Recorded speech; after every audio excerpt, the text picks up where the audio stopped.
السلام علیکم ورحمۃ اللہ۔ بسم اللہ الرحمن الرحیم۔ اللہ کے نام سے شروع جو بڑا مہربان نہایت رحم والا ہے۔ مدینہ منورہ کی فضائیں نور سے بھرپور تھی، جہاں ہر گلی اور ہر گوشہ نبی کریم صلی اللہ علیہ وسلم کے اخلاق، محبت اور رحمت کی گواہی دے رہا تھا۔ انہی پاکیزہ گلیوں میں نبی کریم صلی اللہ علیہ وسلم کی لاڈلی بیٹی حضرت فاطمہ الزہرا رضی اللہ عنہا رہا کرتی تھیں، جن سے رسول اللہ صلی اللہ علیہ وسلم کو بے پناہ محبت تھی۔ حضرت فاطمہ کرام نبی کریم صلی اللہ علیہ وسلم کی سب سے چھوٹی اور سب سے زیادہ محبوب بیٹی تھیں۔ آپ نہ صرف حسن سیرت میں بے مثال تھیں، بلکہ اپنے والد محترم صلی اللہ علیہ وسلم کی اطاعت، خدمت اور محبت میں بھی سب سے آگے تھی۔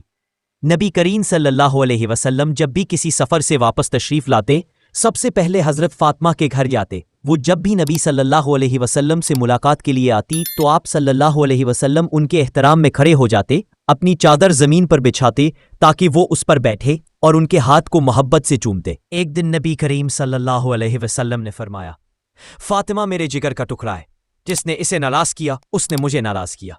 یہ الفاظ کوئی معمولی الفاظ نہ تھے، بلکہ ایک عظیم رشتے کی گہرائی کو ظاہر کرنے والے الفاظ تھے۔ حضرت فاطمہ کی شخصیت ایسی تھی کہ نبی صلی اللہ علیہ وسلم انہیں سیدۃ نساء اہل الجنہ، یعنی جنتی عورتوں کی سردار قرار دیتے۔ آپ نہایت سادہ، باحیا، صابر، عبادت گزار اور نیکیوں میں سبقت لینے والی خاتون تھی۔ حضرت فاطمہ نے اپنی پوری زندگی نبی کریم صلی اللہ علیہ وسلم کے ساتھ گزار کر ان کی محبت، فکر اور دعاؤں کا براہ راست مشاہدہ کیا۔ غم و خوشی میں ہمیشہ والد کے ساتھ رہی۔ بچپن میں جب اہل مکہ نے نبی صلی اللہ علیہ وسلم پر ظلم کیے تو چھوٹی سی فاطمہ ہی تھیں جو اپنے والد کی دھارس بندھاتی، کپڑے صاف کرتی اور آنکھوں سے بہنے والے آنسو پوچھ دیتی۔ نبی کریم کی وفات کا وقت قریب آیا تو حضرت فاطمہ بے حد غمزدہ تھی۔ آپ صلی اللہ نے انہیں قریب بلایا، کان میں کچھ کہا تو حضرت فاطمہ رونے لگی، پھر دوبارہ کچھ فرمایا تو فوراً مسکرا دی۔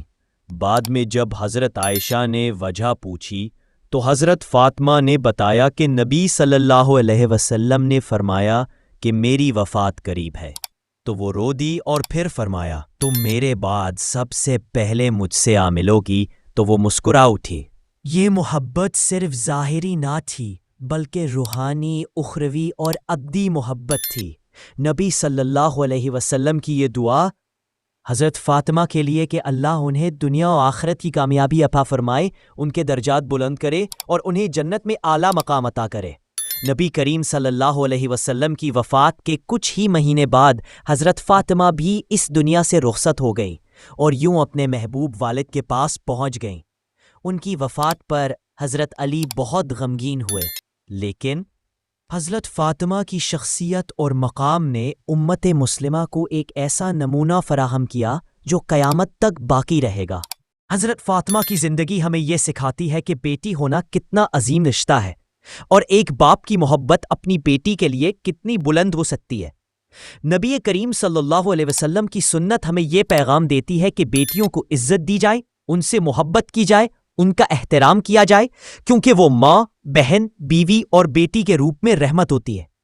آخر میں حضرت فاطمہ اور نبی کریم صلی اللہ علیہ وسلم کی محبت کا یہ پہلو ہمیں ایک نئی روشنی دیتا ہے۔ اگر بیٹی فاطمہ جیسی ہو اور باپ محمد صلی اللہ علیہ وسلم جیسا ہو تو وہ رشتہ صرف دنیا کا نہیں بلکہ جنت کا رشتہ بن جاتا ہے۔ اللہ ہمیں حضرت فاطمہ جیسا صبر، حیا اور نبی کریم صلی اللہ علیہ وسلم جیسی محبت نصیب فرمائے۔ آمین۔